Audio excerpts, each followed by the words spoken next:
സംസ്ഥാന സർക്കാരിന്റെ പിടിപ്പുകേടിന്റെയും ഭരണപരാജയത്തിന്റെയും പ്രത്യക്ഷ ഉദാഹരണമാണ് സംസ്ഥാനത്ത് ആകെ തകർന്നു കിടക്കുന്ന റോഡുകളെന്ന് ബിജെപി സംസ്ഥാന അധ്യക്ഷൻ കെ സുരേന്ദ്രൻ കുറ്റപ്പെടുത്തി. തൃശൂർ കുന്നംകുളം കടവല്ലൂർ റോഡിന്റെ ശോചനീയാവസ്ഥ എത്രയും പെട്ടെന്ന് പരിഹരിക്കണമെന്നാവശ്യപ്പെട്ടുകൊണ്ട് ബിജെപി തൃശൂർ ജില്ലാ കമ്മിറ്റിയുടെ നേതൃത്വത്തിൽ നടന്ന ഏകദിന ഉപവാസ സമരം ചൂണ്ടൽ സെന്ററിൽ ഉദ്ഘാടനം ചെയ്ത് സംസാരിക്കുകയായിരുന്നു അദ്ദേഹം. യോഗത്തിൽ ബിജെപി ജില്ലാ president advocate K Aneesh Kumar അധ്യക്ഷത വഹിച്ചു. വയനാട് ഉരുൾപൊട്ടൽ ദുരന്തത്തിൽ സർവ്വവും നഷ്ടപ്പെട്ടവർക്കുള്ള പുനരധിവാസ പദ്ധതി എത്രയും പെട്ടെന്ന് നടപ്പിലാക്കാനുള്ള ആർജവം സംസ്ഥാന സർക്കാർ കാണിക്കണമെന്ന് കെ സുരേന്ദ്രൻ ആവശ്യപ്പെട്ടു.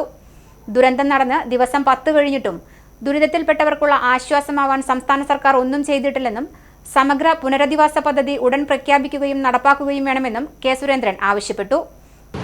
യാതൊരു ഗ്യാരണ്ടിയുമില്ലാതെ കരാറുകാരെ കൊണ്ട് പണിയെടുപ്പിച്ചു ആവശ്യമായ നിർമ്മാണ സാമഗ്രികൾ ഉപയോഗിക്കാതെ സിമന്റും മണലും കല്ലും ഒന്നും ഇല്ലാതെ മണ്ണ് വാരിയിട്ട് കുഴിയടച്ച് എല്ലാം പൂർത്തിയാക്കി എന്ന് പറഞ്ഞ് കണക്കെഴുതി പോകുന്നത് ആരും മനസ്സിലാക്കുന്നില്ലെന്ന് വിചാരിക്കരുത്. ദേശീയപാതയുടെ അറ്റകുറ്റപ്പണിയും പിണറായി വിജയന്റെ കയ്യിലാണ്, റിയാസിന്റെ കയ്യിലാണ്, അല്ലാതെ അത് NHAI അല്ല.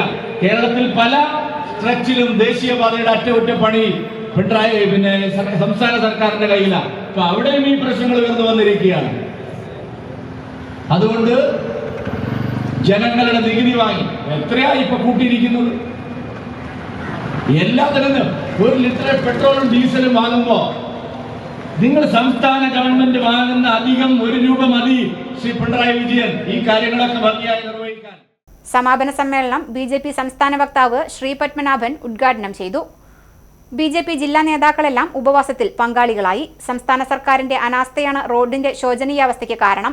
പണം വകമാറ്റി ചെലവഴിച്ചതുകൊണ്ടാണ് കരാറുകാർ കരാർ ഉപേക്ഷിച്ചു പോകേണ്ടി വന്നത്. പകരം കരാർ നൽകാതെ സർക്കാർ ജനങ്ങളെ വഞ്ചിക്കുകയാണ്. പ്രധാനപ്പെട്ട ഈ സംസ്ഥാനപാത തകർന്ന് അപകടത്തിൽപ്പെട്ട് 10-ലധികം പേർ മരിക്കുകയും നിരവധി പേർക്ക് പരിക്കേൽക്കുകയും ചെയ്തിട്ടും സർക്കാർ അനങ്ങാപ്പാറ നയമാണ് സ്വീകരിക്കുന്നത്. റോഡ് പണി പൂർത്തിയാകുന്നതുവരെ ബിജെപി ശക്തമായ സമരങ്ങൾ സംഘടിപ്പിക്കുമെന്നും ഉപവാസ സമരം തുടക്കം മാത്രമാണെന്നും ബിജെപി ജില്ലാ പ്രസിഡന്റ് അഡ്വക്കേറ്റ് അനീഷ് കുമാർ പറഞ്ഞു.